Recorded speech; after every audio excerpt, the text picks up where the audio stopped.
So I thought I'd give you a quick tour of the studio, show you where my creative process starts, sometimes ends. This is my wee den. To be clear, I know many great producers that manage to get amazing results purely in the box, so none of this is really needed. This is just my preferred workflow. I guess we'll start with the obvious, like I use Ableton for writing and Logic for mixdown and mastering. It's just my preferred workflow. I have an old machine here. This is one of the very first ones. It's great for drums, obviously, sampling and not anything really to do with sampling, but I use it predominantly for drums.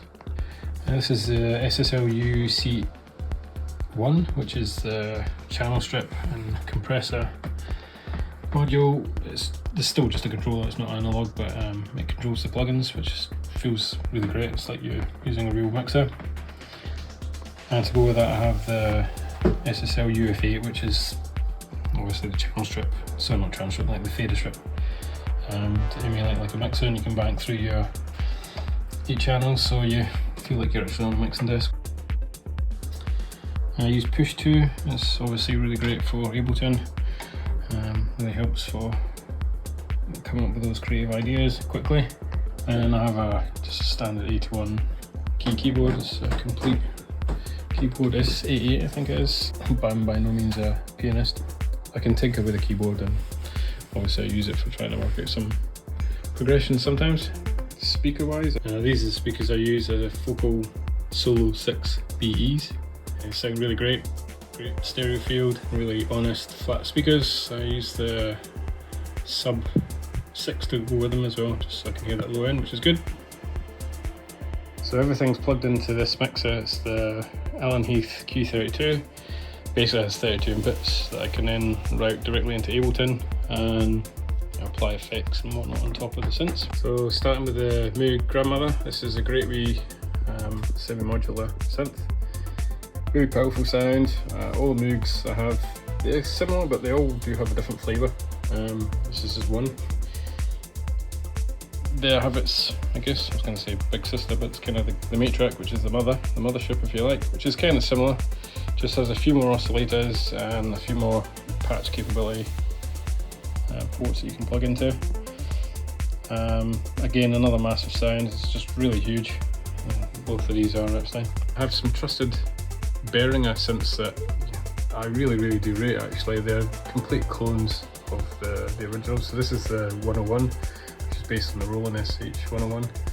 I've never had an original to compare it, but online comparisons I've seen it be really good. So yeah, I really rate it. Moving on from there, I have the DeepMind. This is the 6, which is a 6 voice version. I believe this is actually based on the Roland Juno 60 or Juno 106.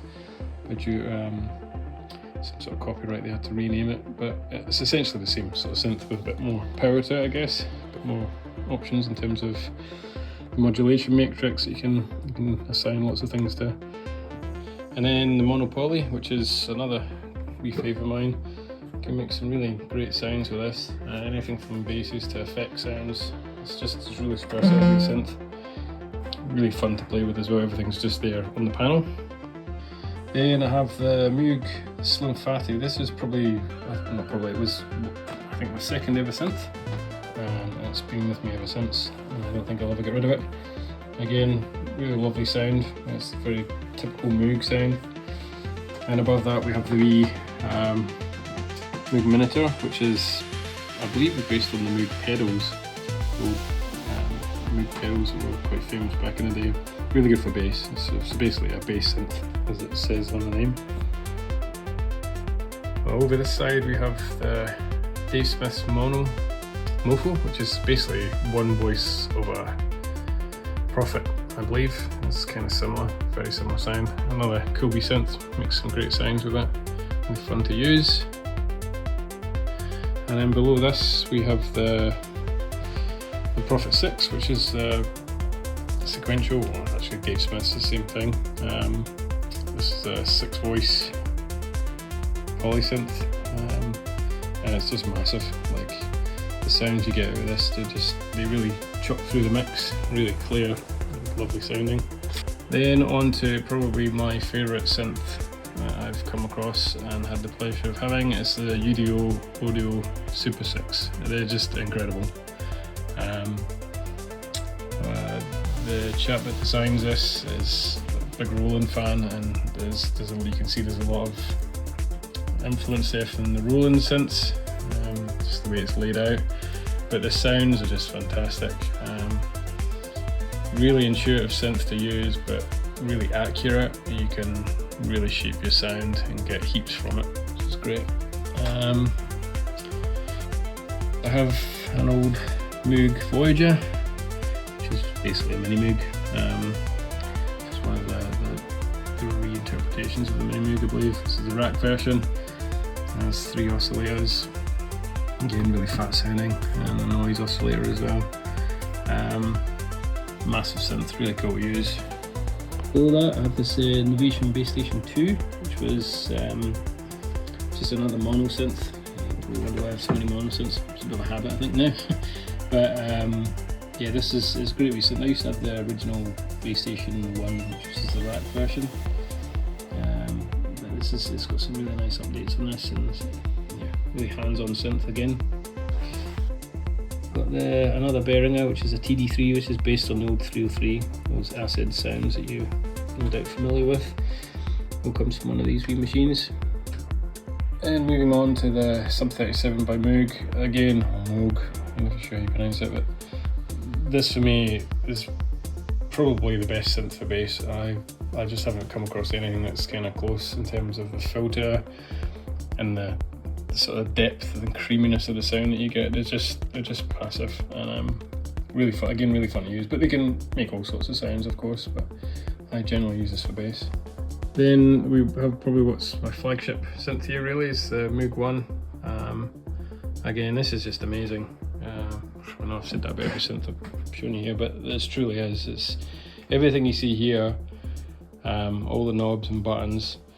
You basically have 3 layers of that. So you have synth 1, 2 and 3, and to give you a breakdown on just one layer, one synth has 3 oscillators, and you also have noise as well. So noise, you have a ring mod, the three oscillators.